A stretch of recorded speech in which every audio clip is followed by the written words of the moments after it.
moment Jack Mitchell saw his boss standing there, frozen in shock with nothing but a towel clutched to her chest, he knew his career was over. What he couldn't have known was how this mortifying accident would completely transform his life and hers. If you've ever had your world turned upside down in an instant, this story will resonate deep in your soul. Make sure to like this video and subscribe to our channel for more incredible true stories that remind us how unexpected moments can change everything. Jack Mitchell stared at the ceiling of his small apartment, listening to the gentle breathing of his 6-year-old daughter, Lily, who had crawled into his bed sometime during the night. Dawn was just breaking, casting a soft glow through the thin curtains. Another day of juggling single parenthood and his demanding job as a junior marketing executive at Horizon Enterprises awaited him. 3 years had passed since Emma, his wife and Lily's mother, had lost her battle with cancer. 3 years of learning to be both mother and father, of working twice as hard to provide stability for his daughter while nursing his own broken heart. Jack ran his fingers through his disheveled hair and carefully extracted himself from the bed, trying not to wake Lily. She needed her sleep. Nightmares about losing her daddy, too, had been plaguing her lately. The morning routine was a well-choreographed dance of making breakfast, packing lunch, finding matching socks, and brushing Lily's unruly curls, so much like her mother's, before dropping her off at school and rushing to work. Jack was perpetually 5 minutes late, perpetually apologetic, and perpetually exhausted. "Daddy, why can't you come to my dance recital today?" Lily asked, her big brown eyes looking up at him as she munched on her toast. Jack's heart sank. The recital? It was today, not tomorrow, as he'd thought. "Sweetheart, I'm so sorry. I have a big presentation with Ms. Reynolds today. I can't miss it." "You always have big presentations," Lily mumbled, pushing her plate away. "That I know, and I'm sorry. But Ms. Reynolds is counting on me. She's the boss, and if I do well, maybe I can get that promotion. Then we could move to a bigger place. Maybe even get a puppy." He tried to sound cheerful, but the disappointment in his daughter's eyes was crushing that MS. "Reynolds sounds mean," Lily declared. Jack smiled despite himself. She's not mean, just intense. She expects the best from everyone." Victoria Reynolds was indeed intense. At 35, she was the youngest CEO in the company's history. Known for her razor-sharp intelligence and uncompromising standards, employees called her the Ice Queen behind her back, never to her face, of course. No one knew much about her personal life. She kept those boundaries firmly in place. All they knew was that she lived for her work and expected everyone else to do the same. Jack had been working directly under her for 6 months, and while he respected her business acumen, he found her coldness difficult.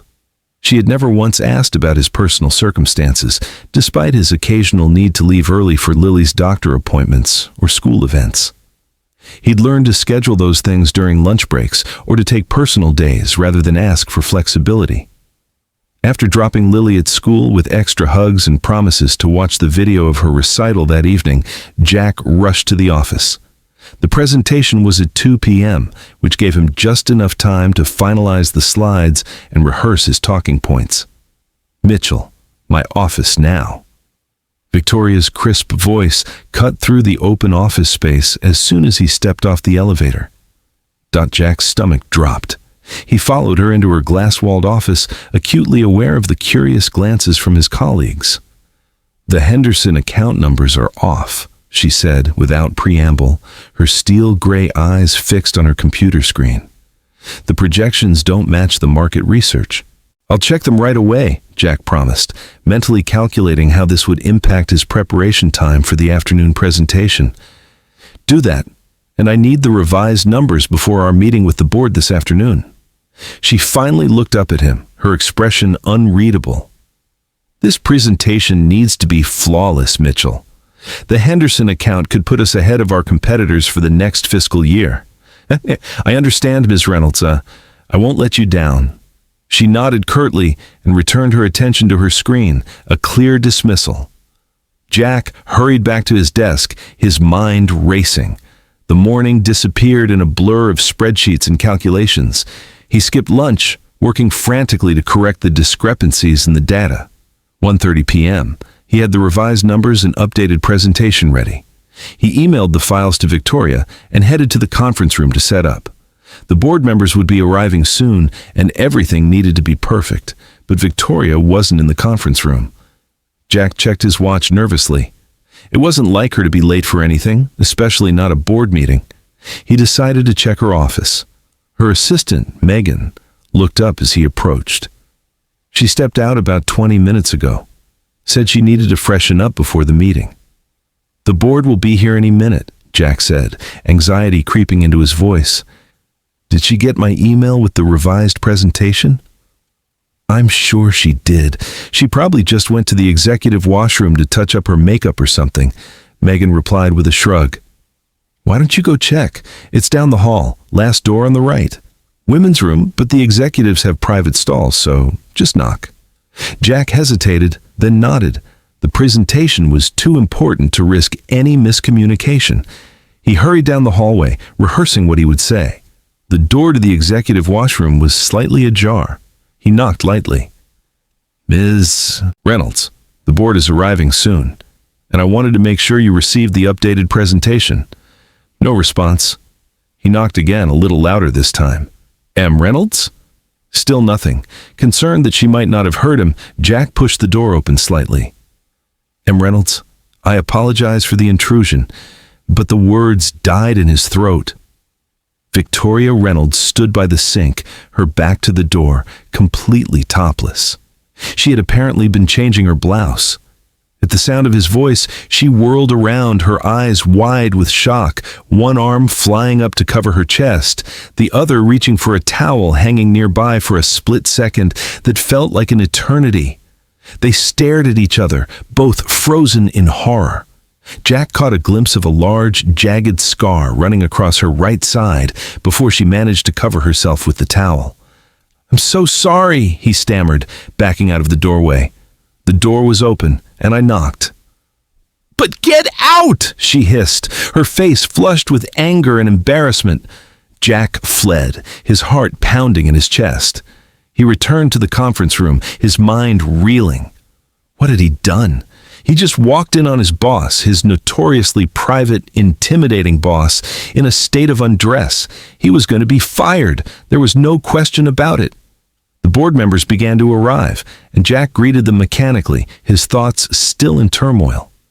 5 minutes before the meeting was scheduled to begin, Victoria walked in impeccably dressed in a crisp white blouse and charcoal suit, her dark hair pulled back in its usual severe bun.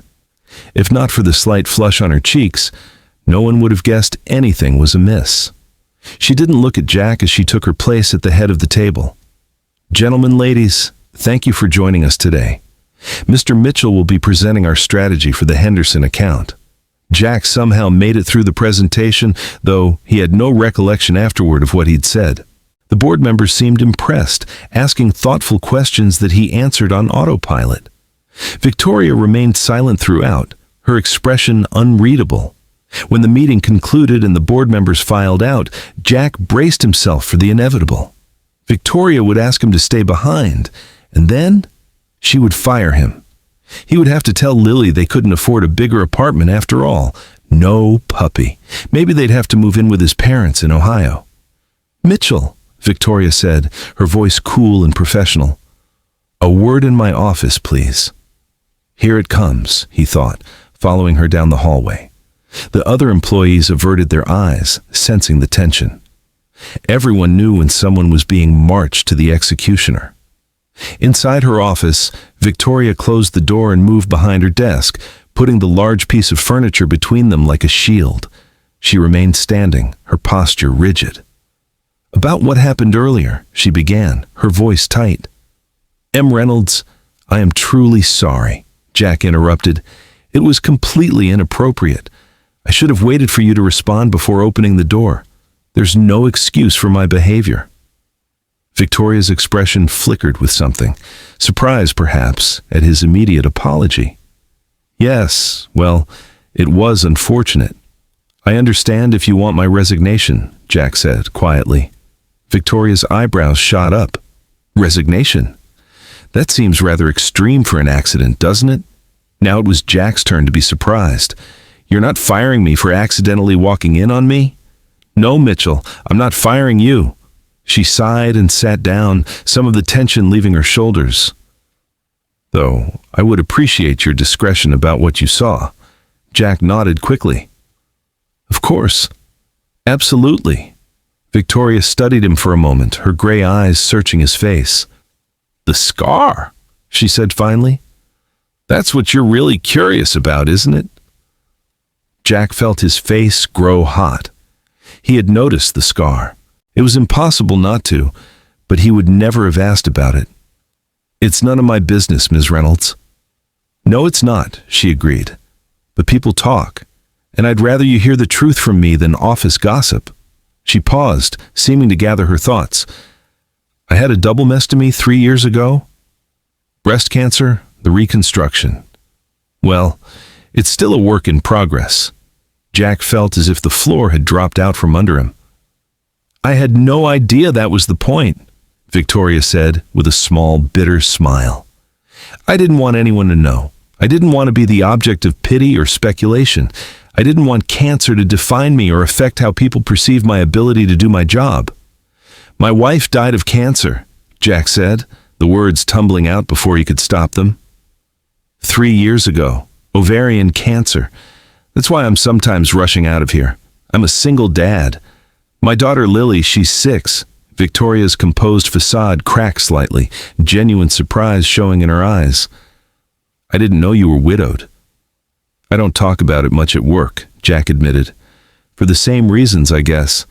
I don't want to be the sad widower apper or have people thinking I can't handle my responsibilities. A moment of understanding passed between them, a recognition of shared pain that transcended their professional roles. Your daughter's recital, Victoria said suddenly. That's today, isn't it? I overheard you on the phone yesterday. Jack nodded, surprised she had noticed. Yes, but it's fine.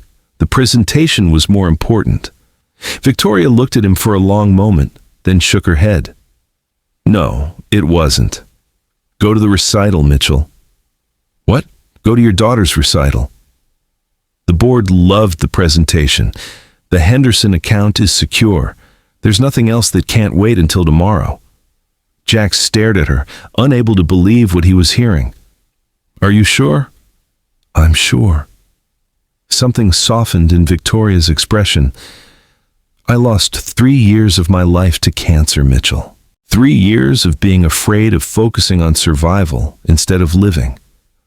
Don't miss the moments that matter with your daughter. Jack felt a lump forming in his throat. Thank you, Miss Reynolds. Victoria, she corrected him. I think after today you can call me Victoria. Jack made it to Lily's school just as the recital was about to begin. The look of pure joy on his daughter's face when she spotted him in the audience was worth more than any promotion or raise could ever be. She danced with extra enthusiasm, her eyes finding his repeatedly as if to make sure he was still there. After the recital, as they walked hand in hand to get ice cream, Lily looked up at him curiously. Did the mean boss lady let you come see me? Jack smiled. She's not mean, Lily. She's just been through some hard times like we have. And yes, she told me to come see you because she thought it was important. Maybe she's not so bad then, Lily conceded, licking her ice cream cone. No, Jack agreed, thinking of the unexpected vulnerability he'd glimpsed in Victoria Reynolds. She's not so bad at all. The next morning, Jack arrived at work to find a small gift box on his desk. Inside was a framed photograph of him and Lily at the recital. One of the other parents must have taken it and shared it with the school. There was a note attached. Some moments are worth capturing. Thank you for your discretion and understanding.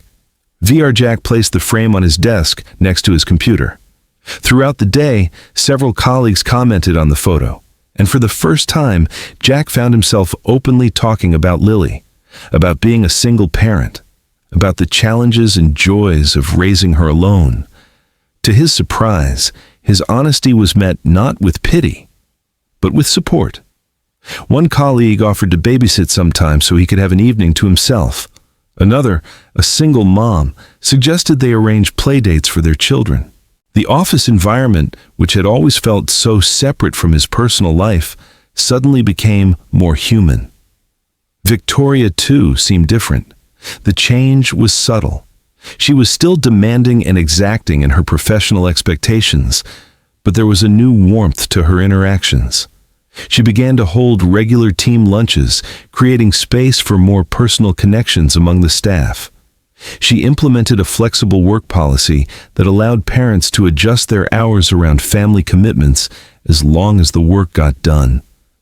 And sometimes when she thought no one was looking, Jack would catch her gazing at the photo on his desk with an expression of wistful longing. 6 months later, Jack was working late, finalizing a campaign for a new client. Most of the office had emptied out. Lily was having a sleepover at a friend's house, so he had taken the opportunity to get ahead on some projects. A soft knock on his cubicle wall startled him. Victoria stood there, her usual formal attire replaced by jeans and a casual sweater, her hair loose around her shoulders. She looked younger, softer. "You're here late," she observed. "So are you," he countered with a smile. Their relationship had evolved into something approaching friendship over the past months, though they still maintained professional boundaries at work. "I was about to grab some dinner," she said, a hint of uncertainty in her voice. "Would you like to join me?" "Unless you need to get home to Lily?" "She's at a sleepover," Jack explained. "Dinner sounds great. I'm starving." They ended up at a small Italian restaurant a few blocks from the office. Over pasta and wine, their conversation flowed easily, touching on work, but also venturing into more personal territory. Victoria spoke about her cancer journey, about the fear and isolation she had felt, about her determination not to let the disease define her. The hardest part wasn't the physical pain, she confessed, twirling pasta around her fork. It was feeling so alone. I pushed everyone away because I didn't want to appear weak. I thought vulnerability was a liability. I did something similar after Emma died, Jack admitted. I was so focused on being strong for Lily that I didn't let myself grieve properly. I thought if I acknowledged how broken I felt, I might fall apart completely. Victoria reached across the table and briefly touched his hand, a gesture of understanding. What changed? Jack thought about it. Time helped. And Lily, actually, children have this amazing ability to live in the moment.